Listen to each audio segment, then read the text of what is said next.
Hi, everyone, and welcome to the Healthy Marriage Podcast, a podcast aimed at strengthening the most important asset of all families, the marriage. My name is Dr. Corey Gilbert, an author, university professor, licensed professional counselor, a life coach and researcher, and speaker on topics such as gender, abuse, sexual ethics, trauma, and sexuality issues today. I will be your host. In this podcast, we will focus on strengthening marriages, encouraging families, and tools for practical living, such as how to have hard conversations with my kids about hard subject matters. I will demonstrate many of these with my own children via these podcasts. We are sponsored by the Healthy Marriage Inner Circle, a community of families, parents, and leaders that want to strengthen the family, and it all starts with marriages. Join in on the conversation in our free Facebook group at facebook.com/groups/thehealthymarriage. Now let's get into this week's episode. Hey there, this is Dr. Corey Gilbert, and welcome to the Healthy Marriage Podcast. And today we're going to dive into addressing past trauma, an excerpt from my book, I Can't Say That. And you can order that at ican'tsaythat.com or on Amazon or Barnes & Noble. So this week is addressing past trauma. Earlier, we discussed the impact trauma has on us and how shame devolves into hate or contempt and how this is a path of death. Right now, I want you to focus on your child. This gift from God is someone you are to protect at all costs. No harm should ever befall them. Is this a reality you can truly enforce? No, it is not. It's a setup for failure. Most parents believe that their child is free of sexual thoughts, and if they can just keep them from being exposed to something, they will be protected. However, in my counseling experience, I see over and over that the child who was protected sought out pornography, or they began experimenting sexually with their friends or siblings and now border on being labeled as a perpetrator. This is avoidable. You must prepare your children for the real world. As you have seen throughout this book, I believe that most parents err on the side of too little, too late. We must be preemptive. The statistics on exposure to pornography and engagement in first sexual experiences ought to terrify us. This feeling ought to propel us to begin hard conversations and protect them by preparing them. It is wise and good to attempt to protect your children while they are in your home and in your presence. The reality, though, is that they are going to leave your presence.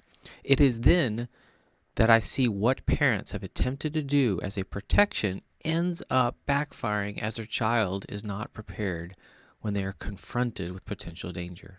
When your child leaves home and goes to preschool, are they prepared for the realities they will face? Those with different views, different beliefs, gender issues, bullying, and more.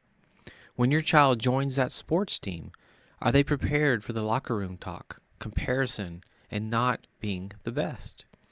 Whether your child is in a private, public, or homeschool setting, these conversations matter. Many of the stories I hear are of abuse and lines that were crossed at a church camp or at a fellow Christian's home with their protected kids.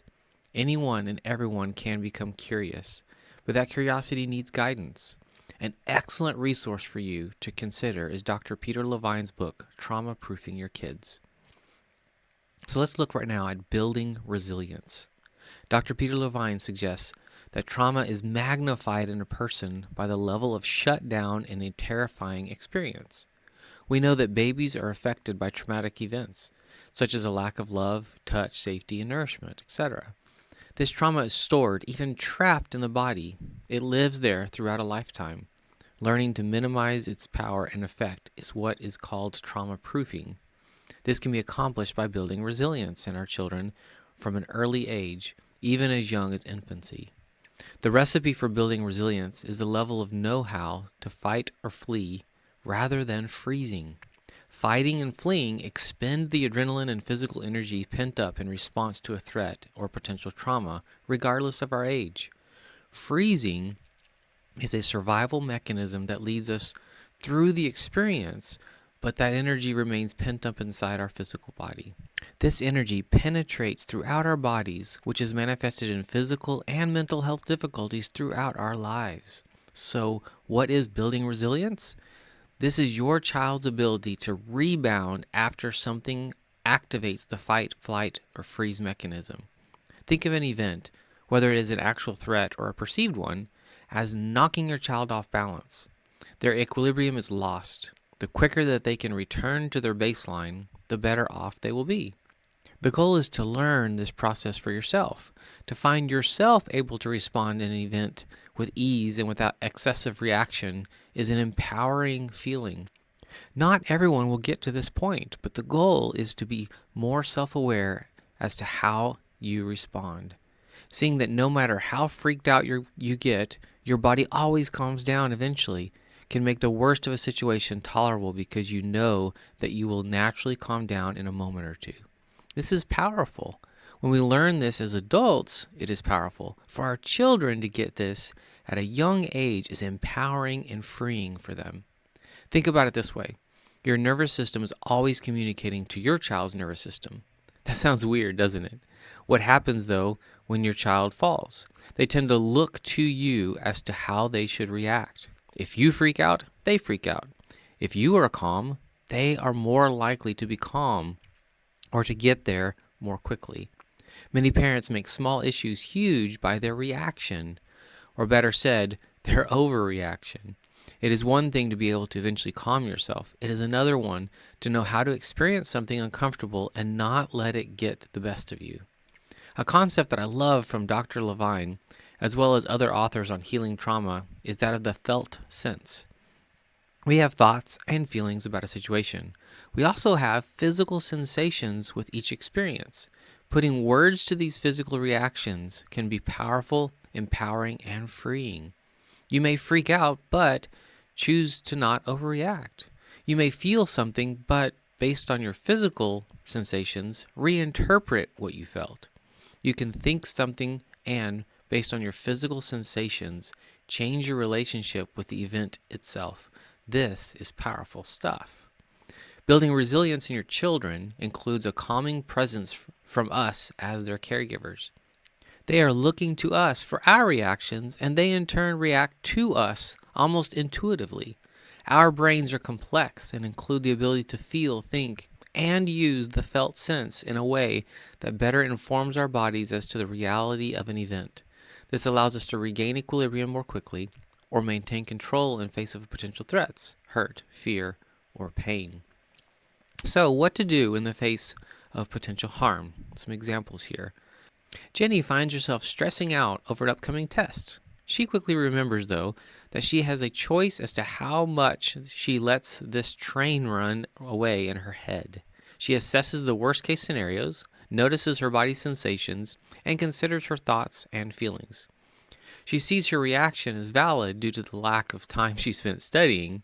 She recognizes that the speed of her heart rate is an overreaction and that catastrophizing is unhelpful. Almost immediately, she finds her physical body calming down. She has averted a panic attack, similar to dozens of others she used to have over everything around her. She has learned to be resilient. She has learned to stay inquisitive and curious about her responses rather than overreacting and adding fuel to the fire, which only encouraged a full-blown panic response in the past. Ken is a police officer who has found himself in some tough moments where fear and panic began to enter his system. He has learned how to respond. He begins by noticing his body and its reactions first. He then assesses the situation as to the validity of his initial reaction to the potential threat. Is it real or only perceived? He then reassesses his physical reactions, and if they are unnecessary, finds himself calming down quickly. However, if they are valid, he finds himself able to shift in his reaction toward the situation and respond appropriately rather than having his physiology take over.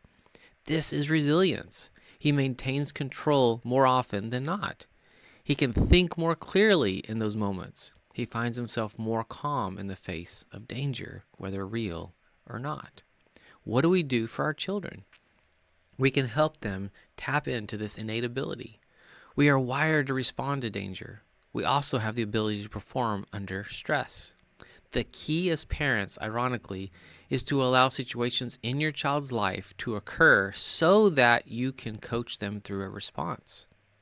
Some of these will be after the fact, having less impact, but still helping them learn. Some, though, we can catch as they happen and have a powerful teachable moment. The goal is that our children learn They have more choices than they realize when it feels like their bodies or their brains are being hijacked and they feel out of control. This does not have to be the default. Success breeds success. The next time they can find control and quickly choose well in less time. Listening and paying attention to physical sensations is a critical skill. Our reactions as caregivers are paramount for their success. Helping your child put language to their experiences, feelings, and physical reactions is empowering. Rest is critical. Providing a safe place to process their reactions after the fact becomes a learning experience. Giving your child the space and freedom to feel is priceless. An effective tool for children and teens who have experienced trauma is the intentional use of play. They are able to process what they've experienced by playing it out. This can be done via art, music, toys, games, etc. You may be able to use these tools as a parent to draw out their feelings and reactions to a situation. As I mentioned earlier in this, one approach that we took with our children when they were young was to talk with them after they had been with a babysitter. We would ask them if their babysitter had touched them in their private areas or asked them to do anything that they thought was weird. We were not necessarily expecting an honest response, as those experiences often bring on shame and silence. We were looking for a different physical reaction to the question than the baseline of the other 30 times that we asked. We also communicated to our sitters that we always asked these questions so that they would not feel singled out, and also to hopefully prevent anything from ever happening.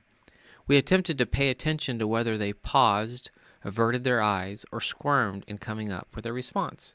This is a technique you might want to use yourself. It is uncomfortable, but it is saying each time that you are choosing to be a safe place to share this information. But this also means you must choose to be a safe place. So we must prepare them well. From birth to age 5, your child is absorbing the energy you put out in your reactions, passions, and emotional and spiritual health. This time of life is all about their safety and letting them know they have people they can trust. Most children are overwhelmingly trusting. Help them hang on to that by being a trusted, stable presence in their life. Between the ages of 6 and 10, your child is absorbing the culture of your home. They are already beginning to separate from you a bit. They want and need opportunities for freedom. They need to experience pain, pleasure, loss, fear, joy, the range of human emotions. They learn to worship what we worship, see the world through your eyes, and react to their interpretation of the world in tangible ways over the following years.